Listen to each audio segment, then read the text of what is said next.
I know right now, all of you that were here last week are saying, oh no, he's not talking to you. Sure. He's down, okay. All right. But I was telling Shane when I introduced myself last week, I introduced myself as a dirty, rotten sinner, and I didn't introduce him as Steve. But thankfully, that's not the full story. We've been saved by grace, by the blood of our Lord. And it's an honor to have Shane and Aaron with us today. It's been great to get to know them over the many years that we've supported them as a church on their mission. I won't steal his thunder in terms of introducing himself and the ministry they have in Brazil. But Pastor Shane will come and just share what the Lord's laid on your heart. Thank you. That was a good introduction, very, very accurate. And the Saved by Grace thing is just it's constantly a wonder to us to see all that God's done in us first, and then through us with our kids, growing up to love the Lord. Here's a family picture here. You can put on there. That's the Lathams, and it's good to catch up. I just briefly saw Tim Pope here, my old roommate in college.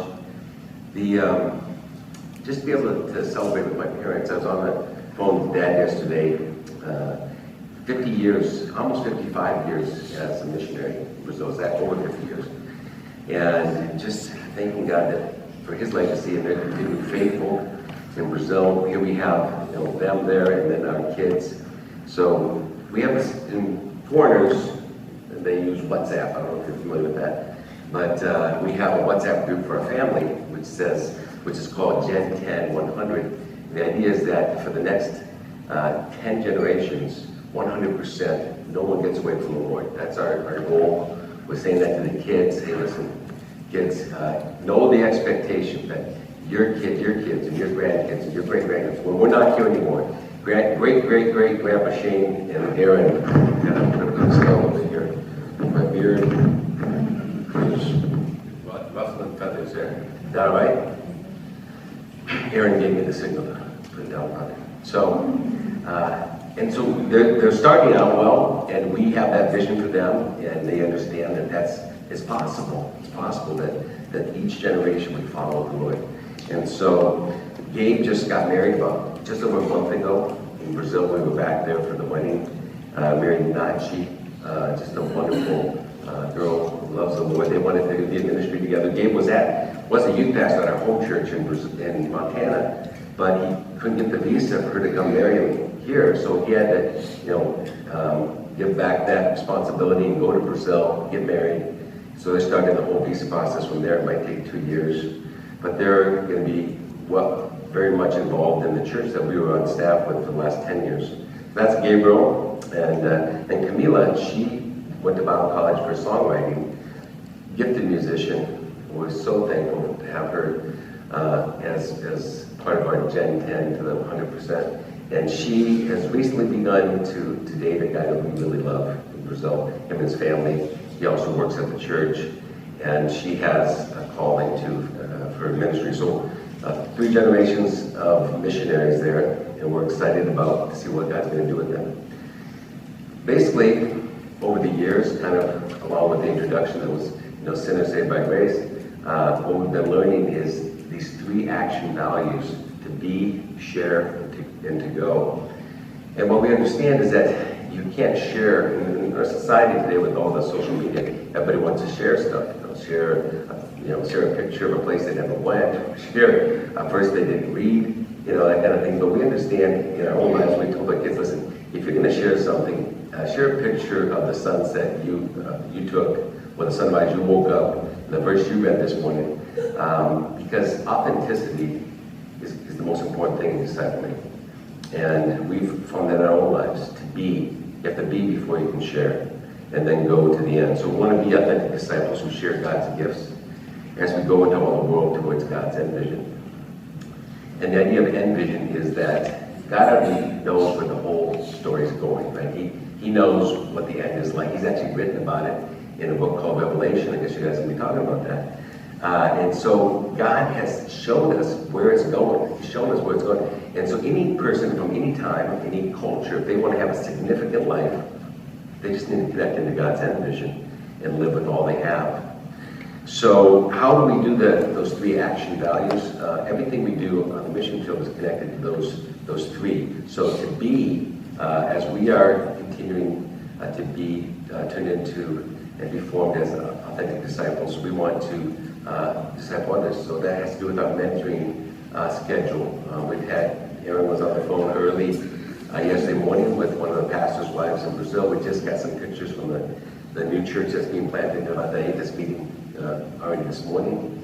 And so we have this opportunity, this privilege to invest in church planting couples so that they can be authentic disciples, so that their marriage will make it, so that they won't get run over by the ministry. And so we have 6 of those couples that we get to mentor. And some of them are already sent out from South Brazil, one's in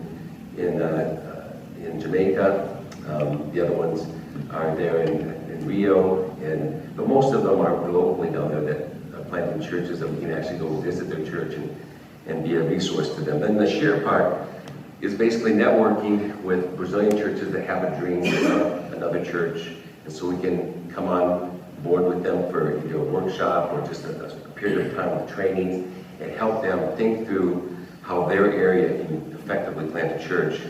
So that has to do with training and workshops. And we also, as we're in the United States, we get to offer those workshops to churches that we're traveling.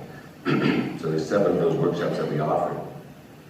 And the go part has to do with being on a team that's planting the church. That's like down in the trenches of church planting. And so we have 2 teams that we're working with right now. One in Kirabatai and one in Alvarado. And it's just exciting to not ever have to get far from where the rubber meets the road in church planting. So that's how we set up our work schedule. Erin, when you think about what she does, a lot of hospitality, a lot of training women, and a lot of, by my side as we disciple and mentor the different church planting couples. But if you were to ask her, to just sum it up, what do you do? She cultivates hope.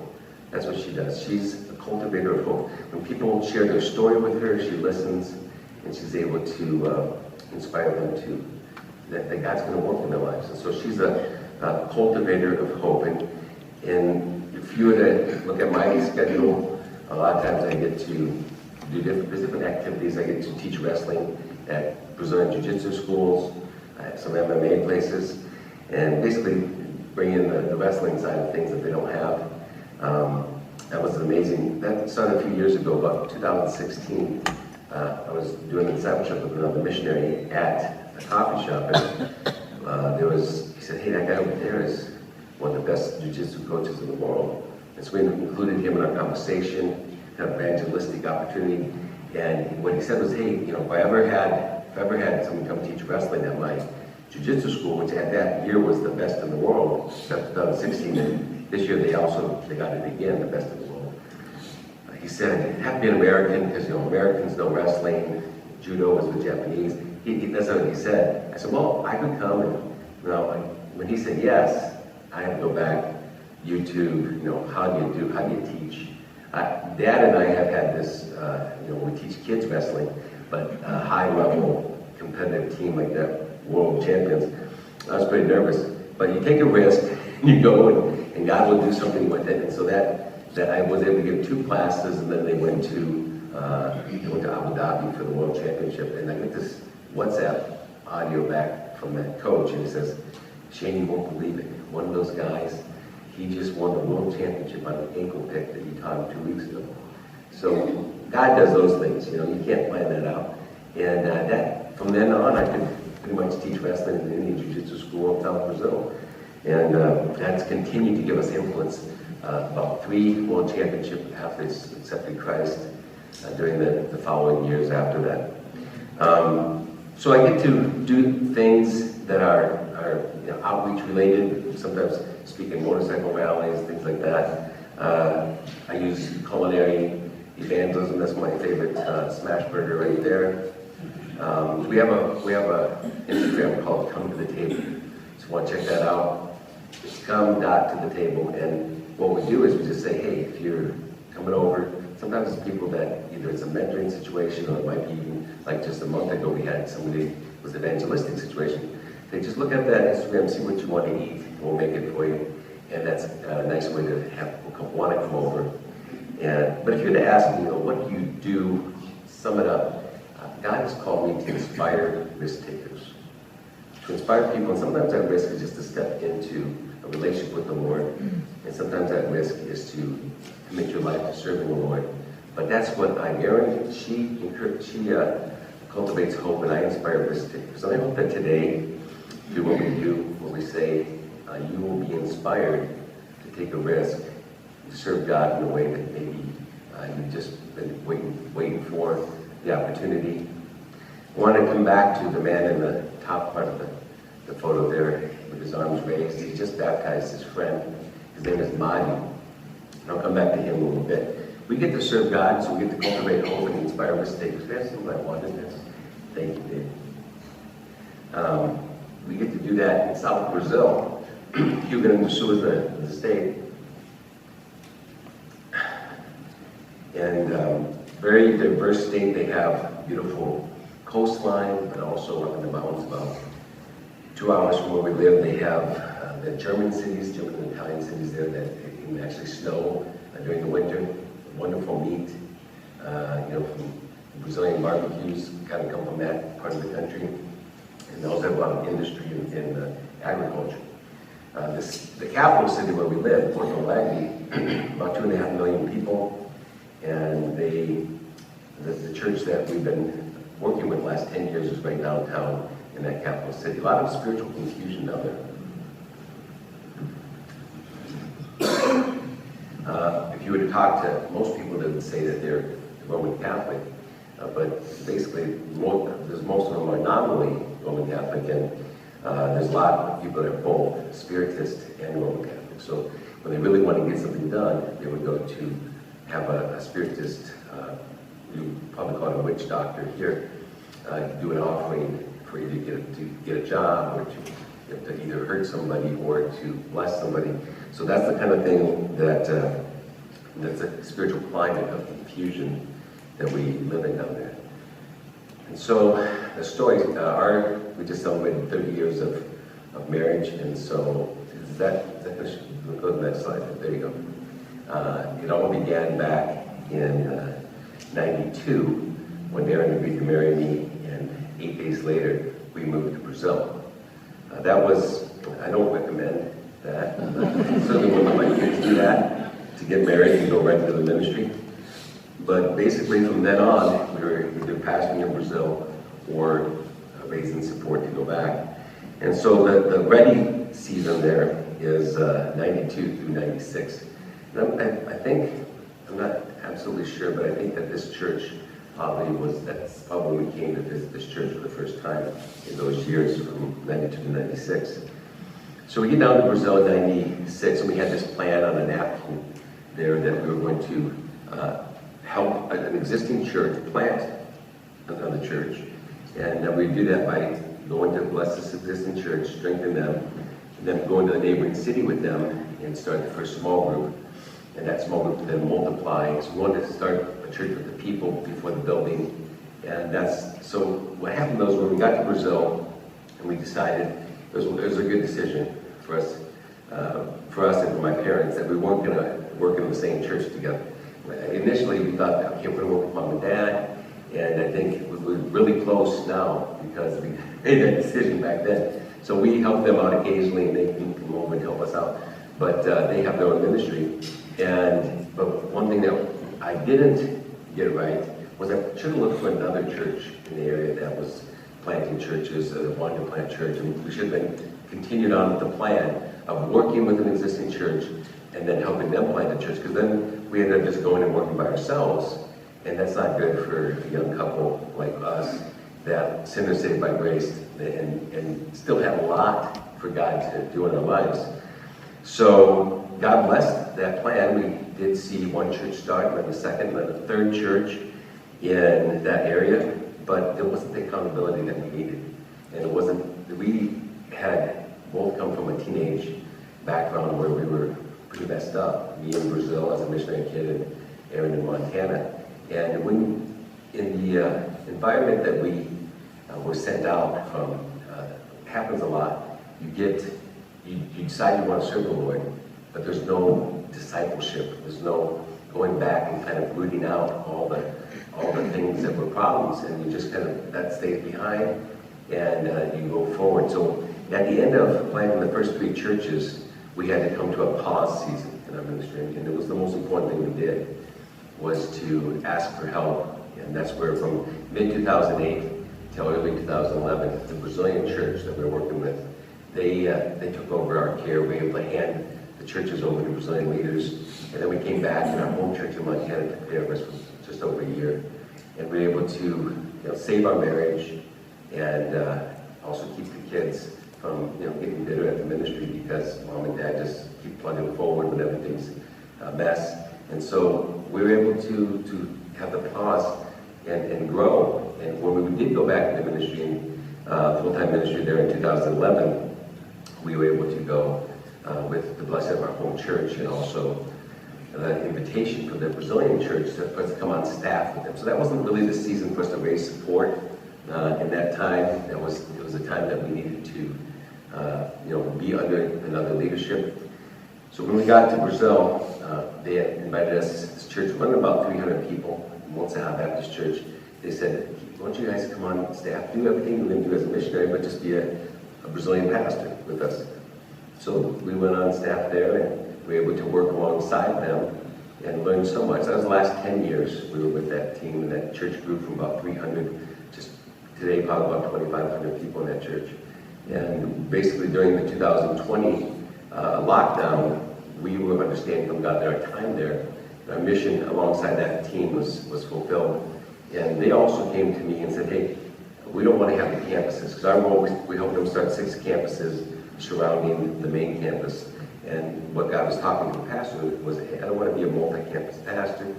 Let's just plant these churches out as autonomous churches, and that their team and their pastor have their own dreams. And so at the end of 2020, we realized that we were coming up on a transition where we would be coming back to the role of church planter and church planting mentors, and then we'd be able to do that moving forward. So from August 21, we had this big sending off party, and we came back to the U.S. And we took the first part of that this last year, first part of our time in the U.S., August through December 21, invested in a home church where the pastor needed a sabbatical. And so we were able to invest in them. And then since January, we've been traveling and speaking in churches as we go back to now the role of American missionary. And over the last few years, the support that we needed was very minimal because the Brazilian church was providing us salary. So now we're back here speaking in new churches and going back to churches that have been so faithful over the years like this one. And moving forward to the role that we're going to be planting churches and investing in church planters. So that's what we're doing right now. And as we've been talking to churches and traveled, 2 metaphors have been really in the forefront of my mind, the Wi-Fi and the table. And today I'm going to talk about the Wi-Fi, but just going to mention the table. The idea is that disciples are made at tables. And I hope you have a family table. It's so important. But basically, Jesus is ground zero for disciple making. And when we spend time at the table with Jesus every morning, you have something to offer your family. And then when you sit down at the family table, and mom and dad have been at the table with Jesus, that whole experience is different. And the church is made up of families that have a family table, where God's at the center of that, mom and dad and individuals have been spending time with Jesus. That church is completely different. And when they set the table for the community, it's a different setting, it's a different approach that when families have been around the table and Christ is at the center. So that's how disciples are made. As people seek the truth, they end up landing on different tables. And usually maybe like in a vacation Bible school like I see you guys are having here, people come in, but you want to invite them a little deeper in, and then they maybe come to the church gathering people that are, I call mission people, the people that are on mission together. Maybe you invite them over to your house so they can see your family and sit around the table with you. But the whole goal of disciple making is that they would someday sit at the table with Jesus, because he's going to send them out. That's how the gospel goes to the ends of the earth. Just like disciples are made on tables, the gospel spreads through Wi-Fi. And that's what I want to focus on, is the second of these two metaphors, is that God has placed all over the world routers, you and me, that he raises up, sinners saved by grace, then he turns them into a router of the gospel. And that gospel signal flows through those people, if they allow God to do it.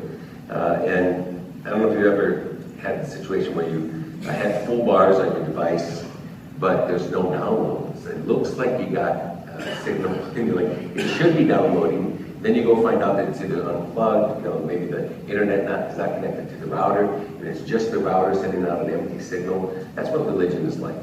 When you have religion without Jesus, you have an empty signal that just fools everybody and disappoints. Maybe you've been in a situation where there's a lot of signal, but you have no password.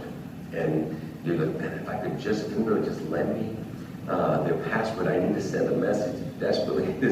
And the truth is, when people live next to Christians who don't interact with them and don't share, that's like living next to a signal with no password. And imagine if the people all over the world that live close to people that have the gospel, if they had free access to their lives and were able to download that important message. It's important to remember that we are all broadcasting right now. So whether you are broadcasting the gospel or not, your family knows what signal you're broadcasting. You can kind of check two different signals that are out there. Galatians 5:19-21 talks about hatred, discord, jealousy, all those things that are not from the gospel signal. It's called the works of the flesh.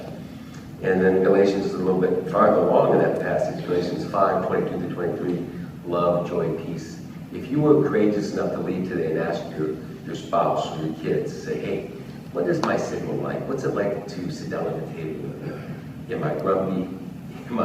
I've done that with my kids, and I got some responses back that I had to change some things. I remember we did that. We had this ask anything time that we'd have with our kids, and one of the times, okay, what's it like? What's Dad like? When I'm disciplining, when they had some real opinions about that, and some of those things I had to change and work on. So the people closest to you will help you realize the signal that you send. Jesus is ground zero, both of disciple making and of the gospel. And it's important to understand that message, that signal that flows through us, it has attributes. You'll be able to see if you have it and if you are a router of the gospel. So we're going to take a look here at 7 attributes of that signal. We're just kind of fire right through them. We'll be looking at first at Acts chapter 1, and then the last 2 will come from Matthew 28, 18-20. In my former book, Theophilus, I wrote about all that Jesus began to do and to teach. So the first attribute of the gospel Wi-Fi is to understand that the signal has a source. It's all that Jesus began to do and to teach. So many times we get caught up with different messages, with the political, it's even our sport team can be so important, and on Facebook or online we get into arguments about things that don't matter. Jesus is the source, and what he began to do and to teach is what should be flowing through us. The second attribute of the signal is that it has a time limit to it. I don't know if you've ever had to pay for temporary internet at an airport, and you're in the mid-conversation and that 30 minutes runs out, or maybe there was a free 30 minutes there, and now you have to go and try to pay, a year subscription, a bundle or something to be able to finish your conversation. Some people will be left in mid-sentence someday as the season of the open gospel closes. It's open now, but as the disciples were asking, it is not, let's go to the question first. Then they gathered around him and asked him, Lord, are you at this time going to restore the kingdom to Israel? In other words, their question is, are you going to destroy the Romans? Are you going to destroy our enemies? Are you going to bring all the great promises that pass right now? It's not for you to know the times or the dates the Father has set by his own authority. There is a time when this open sending of the gospel is going to close down. But that's not today, or it's not now at least. We still got a chance to go out and be faithful and be routers of the gospel. The signal has power, third attribute. But you will receive power when the Holy Spirit comes. And this is the most exciting thing, is that it's not, in the beginning of our ministry, I used to think it was up to me. I had to make things happen. You know, I had to, and as I learned that prayer is so important, because God works when you're sleeping. And I remember, I'll give you an example of that. I was, we had the one church going, we were just starting the second, and my role in the team was to still do the contact with the city offices. We had a really good relationship with the education department, and they gave me, our team gave me two responsibilities. They either asked them if we can renew our 3-month.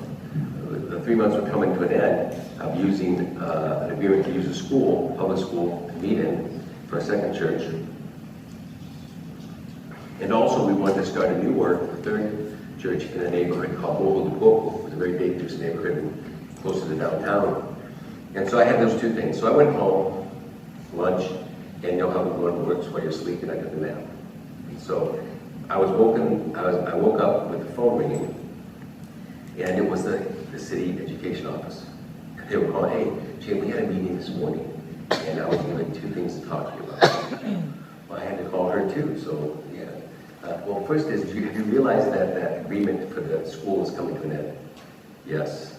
Well, we want to let you know that we already extended it, and we also want to, you to meet the mayor, and we want to do a ceremony where we're going to open it to all the schools in town. Wow. Okay. She said, and the second thing is, we have a really hard time with this neighborhood called Bogle. Is there any way that your church can start working in that school, in that neighborhood? Yes. Good. I mean, when it says that you will receive power from the Holy Spirit when He comes, it's not just like sometimes people ask me, well, have you seen tissue grow back, like an arm grow back? We've seen God open doors for the gospel. We've seen a wife pray for her husband who's a drunk for years and become a pastor.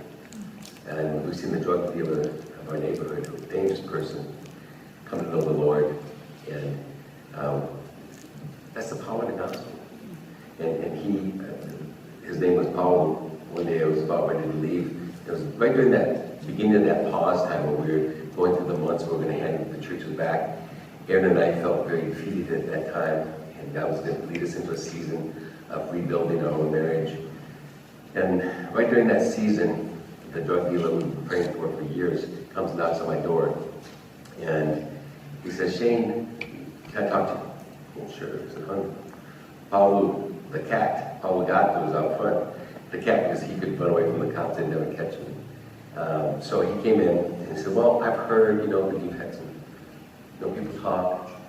And so you've had some difficulties in your marriage. We're working through that. And he says, but I just want to talk to you before I'm going to kill my wife and the guy she's involved with. But they said to come talk to you first. Okay. So that's going to be an important conversation. Lord, help me say the right thing. And so he sits down, and just God led me to begin in the beginning. In the beginning, God created heaven and He made everything perfect according to His will. And He placed a couple there to represent Him. And by the time I got to Abraham, he was already crying. And by the time I got to Jesus, he was basically saying, what do I need to do to be saved? And so he trusted the Lord through that. That's the power of the gospel. That's not what we do. It's God working through us. And so the fourth attribute of the gospel signal that flows through us is that it has purpose. And you will be my witnesses. And that is the purpose of God saving people and restoring them, is that He turns them into witnesses, into routers. They will then share and overflow to the people around them, starting with their families. And that's how the gospel spreads, is because God makes a witness, and he blesses that witness and they become a blessing. The fifth attribute of that signal is that overflow, it reaches to the ends of the earth. That's what God promised to do, and that's what he does. And to Jerusalem and Judea and Samaria, to the ends of the earth. Our vision for South Brazil is not just to plant churches that will exist, that will survive, but to plant churches that will plant other churches, and that together they will send out missionaries. And that's how we started. We believe that South Brazil has the potential to be another missionary sending nation, like to places where Americans can't go. Even on this trip, we've met missionaries that had to come back from Tajikistan because they were Americans. A couple that had to come back from Afghanistan because they were Americans. And Brazilians don't have that same historical difficulty, so they can go to a lot of these places. And so yesterday we were on the phone with two that was sent out from our church in Brazil. One is in Austria and the other one in Thailand. And just to see that, as a church in Brazil, we've been supporting church planters in Cuba as well. We've got 2 new churches being planted in Cuba due to Brazilian effort to send out missionaries. So we believe that that's going to happen more and more to the ends of the earth. Over in Matthew 28, 18 through 20, it says, Therefore go and make disciples of all nations, baptizing them in the name of the Father, the Son, and the Holy Spirit, and teaching them to obey. So the signal has a process. It works.